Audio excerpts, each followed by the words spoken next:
আহ সাদিয়া আমার কি গুদ মারাটা মারছে রে। সজীব, তোমার বন্ধু নয়ন এসেছে। ওরে বলে দেন আমি বাসায় নাই। কি রে মামা, কি হয়েছে তোর?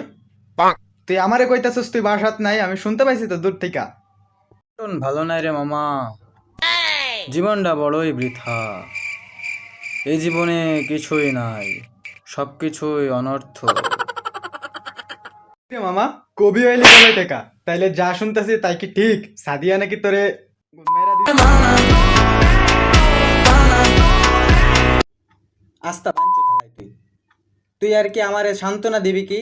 তুই আরো গুতাইতেছস আমারে। মামা একটা স্যাড সং শোনা।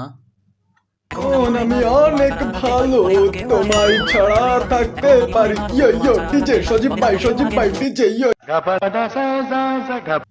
আমার মনে হইতেছে তোর কোনো মেন্টাল প্রবলেম আছে, তোরে হাসপাতালে নিতে হইব। আরে মামা তুই বুঝতাছস না, তোর এনে স্যাড সং শুনলে হইব? তুই শুনবি এখন ডিজে পাগলা পাগলা হাওয়ার তরে।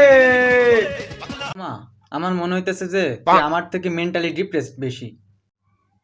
রিনা তোর একটু গুদ মারা বেশি দিছে তাই না? এসব মায়াময়া ছাড়, আমি গাঞ্জা নিয়ে আইছি, দুজন মিলা রোল দিয়া দি চল। কি বেটা, আরে হ তাড়াতাড়ি রোল দে বেটা। মামা খাড়া, আমি একটু অসময় তাই একটু চাপছে। যা যা যা যা, অসময়ে পুটকে মারা দেখা যা। বাইগান।